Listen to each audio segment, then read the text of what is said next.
معزز سامعین کرام، آپ سن رہے ہیں دیار اردو چینل پر داستان امیر حمزہ، سب ہیڈنگ اجل بن عبد المطلب کی امیر حمزہ سے ملاقات۔ جب چند روز گزرے تو امیر جشن سے فارغ ہوئے۔ کافروں کے لشکر سے طبل جنگ شروع ہوا۔ تب امیر نے بھی حکم دیا کہ ہمارے لشکر میں بھی جنگی طبل بجے۔ جب دونوں میں جنگی طبل بجنے لگے اور میدان صاف کر کے صفیں آراستہ کیں اور دونوں طرف کے بادشاہ اور سردار آ کر کھڑے ہوئے اور امیر بھی سوار ہو کر میدان میں آئے اور سرداری کے 40 قدم آگے کھڑے رہے اور سمند دیو کا سر میدان میں پھینکا اور نوشیروان کے لشکر کو بتایا کہ اے کافرو، یہی دیو سات کو لے کر گیا تھا، سو خدا کے حکم سے اسے چھڑا لایا ہوں۔ یہ انہی باتوں میں تھے کہ جنگل کی طرف سے گرد پیدا ہوئی اور اس میں سے ایک لشکر ظاہر ہوا۔ دونوں طرف سے جاسوسوں نے دوڑ کر پوچھا کہ یہ کس کا لشکر ہے؟ اس لشکر میں سے ایک نے جواب دیا کہ یہ لشکر نجفہ شتر یان کا ہے اور دونوں نوشیروان کی آمد کو آئے ہیں۔ اس لشکر میں سے ایک نے جواب دیا کہ یہ لشکر نجفہ شتر یان کا ہے اور دونوں نوشیروان کی مدد کو آئے ہیں۔ نوشیروان یہ سن کر بہت خوش ہوا اور اپنے بیٹے ہرمز کو استقبال کے لیے بھیجا اور اسے بڑی تعظیم سے لایا، اور جب وہ خیمے میں داخل ہوئے تو نوشیروان نے خلعت دیا اور سونے کی کرسی پر بٹھایا اور مالک اشتر کو پہلوانی کی کرسی دی اور دونوں لشکر اپنے مقاموں پر اترے۔ اب یہ داستان یہاں چھوڑ کر 2 کلمہ داستان معجزہ غم رسول آخری الزماں کے سنو۔ یعنی امیر جب اپنے ماں باپ سے رخصت ہو کر مکہ معظمہ سے باہر نکلے تو چند روز کے بعد خواجہ عبد المطلب کے گھر ایک لڑکا پیدا ہوا اور خواجہ عبد المطلب نے اس کا نام اجل رکھا اور اس کی پرورش میں اس قدر کوشش کی کہ اجل 12 سال کا ہوا۔ تو ایک دن خواجہ عبد المطلب اور ان کے یار بیٹھے تھے کہ یکایک ترکستان سے ایک لشکر آیا۔ اس کا سردار کلمان گرو تھا۔ کلمان مکہ کی تباہی کا ارادہ کر کے مکہ کے قلعہ کے پاس آیا۔ گو مکہ کی خلقت قلعہ بند کر کے لڑنے لگی، غرض لڑتے لڑتے وہ غالب آیا۔ اس کو یہاں تک زور ہوا کہ حصار مکہ چھین لیا۔ اتنے میں یہ خبر اجل کو پہنچی۔ اس وقت اجل یاروں کے ساتھ بیٹھے تھے۔ اجل تمام دوستوں کو لے کر اٹھے اور باپ کے پاس آئے اور کہا، اے بابا جان، اگر گھوڑا اور ہتھیار ملیں تو میں باہر جاؤں اور کافروں کو ماروں۔ تب باپ بولا کہ جو بات بولتا ہے یہ خلاف ہے، کیونکہ اللہ تعالیٰ نے حمزہ کو ہی زور آور کیا ہے، اور جیسا وہ لڑنا جانتا ہے تو کیا جانے، اور اگر تو لڑنا جانتا ہے تو اکیلا کیا کرے گا؟ تو جا اور اپنے کام میں مشغول ہو، اور ہمارا مددگار خدا ہے۔ اجل نے یہ سن کر کہا کہ بس، اگر مرد ہے تو حمزہ ہی ہے، اور تمہارا زندہ رہنا بھی اس سے ہی ہے، مجھ سے نہیں۔ تب خواجہ عبد المطلب نے کہا کہ تیرے جیسے بہت بیٹے ہیں، لیکن حق سبحانہ تعالیٰ نے جو زور حمزہ کو بخشا ہے وہ دوسرے کو نہیں۔ یہ کہہ کر بیٹے کو ہر چند منع کیا اور اجل ہرگز نہ مانا۔ لوگوں نے خواجہ عبد المطلب سے کہا کہ اس کو جانے دو اور ہتھیار بھی دو، بھلا دیکھو تو یہ کیا کرتا ہے۔ خواجہ عبد المطلب نے اجل کی کمر پر ہتھیار باندھے اور گھوڑے پر سوار کیا، اور سب دوستوں نے اجل سے کہا کہ ہم بھی ہمراہ چلتے ہیں۔ یہ کہہ کر وہ بھی ساتھ راہی ہوئے اور قلعے کے پاس آ کر دروازہ کھولا اور یاروں سمیت باہر نکلے اور میدان میں آ کھڑے ہوئے۔ کافروں نے دیکھا کہ ایک سوار اور کئی پیادہ قلعے سے باہر آ کر میدان میں صف باندھے کھڑے ہیں۔ تب کافروں نے کلمان کو خبر دی۔ کلمان نے کہا کہ صلح کے واسطے آئے ہیں، کوئی جائے اور ان کے آنے کا سبب معلوم کرے۔ تب ایک سوار گھوڑا دوڑا کر ان کے پاس آیا اور پکارا کہ تم کیا کہتے ہو؟ اگر صلح کے واسطے آئے ہو تو بادشاہ کے پاس لے چلتا ہوں۔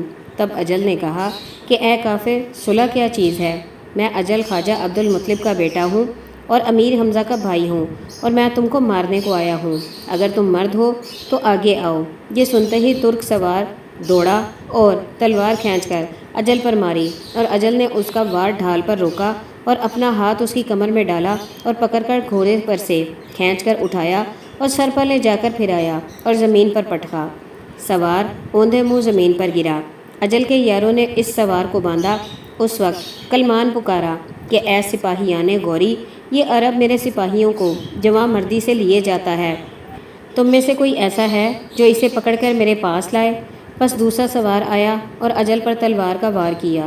تب اجل نے ہاتھ بڑھا کر اس کی تلوار کا قبضہ پکڑ لیا اور اس کی گردن پر ایسا مکہ مارا کہ وہ گھوڑے سے زمین پر گرا اور اجل کے یاروں نے اسے بھی باندھا۔ آخر کلمان ناچار ہو کر گھوڑا منگا کر سوار ہوا اور آپ میدان میں آیا اور پکارا کہ او عرب، اگر 1000 جان رکھتا ہوگا تو ایک بھی سلامت نہ لے جائے گا۔ یہ کہہ کر اپنا گرز اجل پر اس زور سے مارا کہ اس کے گرز کی آواز تمام جنگل پر اور پہاڑوں پر گئی۔ اجل کو ذرا بھی جنبش نہ ہوئی۔ غرض جب اجل کی باری آئی تو اجل نے گرز ہاتھ میں لے کر کلمان کے سر پر مارا کہ کلمان نے جو ڈھال سامنے کی تھی وہ ٹوٹ گئی اور گرز گھوڑے کی پیٹھ پر سے اترا اور کلمان گر کر پیادہ ہوا اور چاہتا تھا کہ تلوار کھینچ کر اجل کے گھوڑے کو مارے۔ اجل یہ سمجھ کر گھوڑے سے اترا اور اس کے مقابل جا کر اس کے بازو پکڑ کر اس کو اٹھایا اور سر پر چکر دے کر زمین پر دے مارا۔ اجل اس کی چھاتی پر سوار ہوئے اور اس کے لشکر نے ایک دم حملہ کرنے کا ارادہ کیا، مگر کلمان نے اشارے سے منع کیا۔ پھر اجل نے فرمایا کہ اے ترک، بول خدا ایک ہے اور دین حضرت ابراہیم برحق ہے۔ اگر تم معافی مانگے گا تو تجھے امیر کے پاس لے جا کر کوئی جگہ بادشاہی کی دلوا دوں گا۔ تب کلمان نے معافی مانگی۔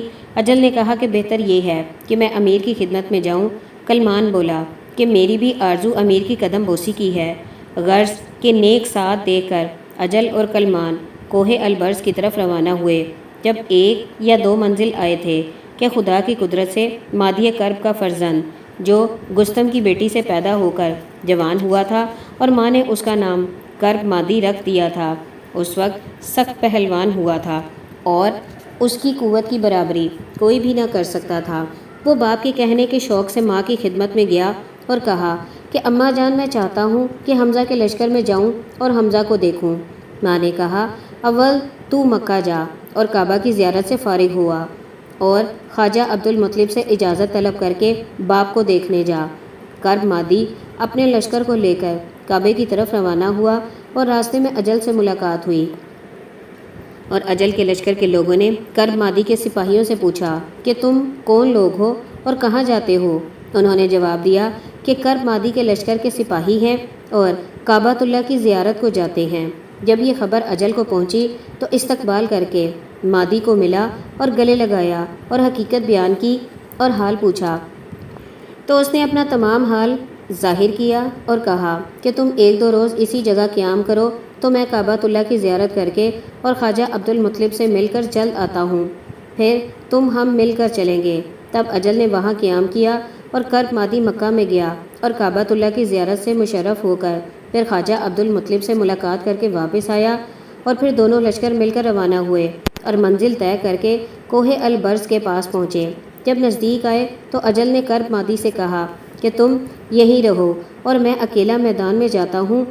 میں جب تک امیر کے ساتھ زور آزمائی نہ کر لوں گا تم سب اپنے آپ کو ظاہر نہ کرنا۔ کرب مادی نے کہا کہ جب تک امیر سے زور آزمائی نہ کر لو گے تب تک میدان میں نہ آؤں گا اور تب تک تم میرا نام کسی پر ظاہر نہ کرنا۔ اجل نے قبول کیا اور نوشیروان کے لشکر میں گیا۔ وہاں سے نکل کر میدان میں آیا اور کھڑا رہا اور پکارا کہ اے حمزہ، اپنے فرزندوں میں سے کسی کو بھیج۔ پس رستم پیلتن امیر کی خدمت میں آئے اور قدم بوس ہو کر رضا مانگی اور امیر کی اجازت سے میدان میں آیا۔ تب اجل نے دوڑ کر رستم کی کمر پکڑی اور رستم نے اس کی کمر میں ہاتھ ڈالا اور آپس میں زور کرنے لگے، یہاں تک کہ دونوں کے گھوڑے زمین پر بیٹھے اور وہ دونوں پیادہ ہو کر زور کرنے لگے۔ اجل نے رستم کی کمر سے ہاتھ نکالا اور کہا کہ تم جاؤ اور بدی الزماں کو روانہ کرو۔ تب رستم پھرے اور بدی الزماں میدان میں آئے اور کھڑے ہوئے۔ تب دونوں زور کرنے لگے لیکن بدی الزماں زور میں بڑھ گئے۔ بس اجل نے کہا کہ اے پسرے حمزہ، اب تو جا اور سعد بن عمر کو بھیج دے۔ پھر بدی الزماں واپس آئے۔ جب سعد بن عمر نے سنا تو میدان میں آیا اور اجل سے زور کیا اور وہ دونوں برابر رہے، نہ اسے فتح اور نہ اسے ظفر۔ تب اجل نے کہا کہ تو جا اور امیر کو بھیج۔ تب سعد واپس آیا اور حمزہ سے کہا تو حمزہ نے اشکر کو منگوایا اور ہتھیار پہنے اور سوار ہو کر میدان میں آ کر گھوڑا دوڑایا اور اجل کے مقابل ہو کر کھڑے رہے۔ اس وقت امیر نے اجل کی کمر میں ہاتھ ڈال کر زمین پر سے اٹھایا اور سر پر پھرا کر زمین پر پچھاڑا اور کہا سچ بول، تو کون ہے؟ اجل نے کہا کہ میں تمہارا بھائی ہوں اور میرا نام اجل ہے۔ یوں ہی امیر نے بھائی کا نام سنا تو اس کی چھاتی سے اترے اور گلے لگایا اور کہا کہ اے برادر، یہ نادانی ہے، لازم تھا کہ آگے سے کہلا بھیجا ہوتا اور مجھے تیرے آنے کی خبر ہوتی تو سارا لشکر اور پہلوان لے کر تیرے استقبال کو بسر و چشم آتا۔ تو اس حال میں کس واسطے آیا اور مجھ کو آگاہ نہ کیا؟ اور اجل نے کہا، اے برادر، میں نے سنا تھا کہ تمہارے فرزند اسی طرح زور آزمائی کر کے ملتے ہیں، سو میں نے بھی اسی طرح کیا، اب یہ تقصیر معاف کرو۔ غرض امیر اور اجل انہی باتوں میں تھے کہ ایک سوار شیر غراں کی طرح میدان میں آیا اور امیر کو پکارا۔ امیر یہ سنتے ہی سامنے ہوئے تو اس نے گرز ہاتھ میں پکڑا اور امیر کے پاس آیا۔ امیر نے اجل سے پوچھا کہ تمہیں کچھ معلوم ہے کہ کون ہے؟ اجل نے کہا کہ میں نہیں جانتا۔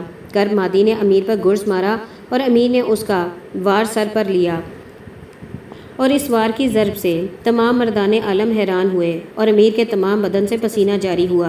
سوار کے پھرتے وقت امیر نے اس کی کمر میں ہاتھ ڈالا اور رکاب سے نکال کر سر سے اوپر اٹھایا۔ تب کرب مادی نے کہا کہ میں عمر مادی کرب کا فرزند ہوں۔ تب امیر ہنسے اور عمر مادی کرب کو پکارا اور کہا، اے عمر، یہ تیرا فرزند ہے۔ تو عمر مادی ایسا خوش ہوا کہ جامے میں پھولا نہ سمایا اور دوڑ کر آیا اور اپنے فرزند کو گلے لگایا اور امیر کے قدموں پر آ گرا اور کہا کہ اے بے ادب، تو نے امیر پر گرز کیوں چلایا؟ تب امیر نے کہا کہ میں نے اسے بخشا کیونکہ ہر پہلوان کا فرزند اپنی پہلوانی جتاتا ہے، اس کو کچھ نہ کہو۔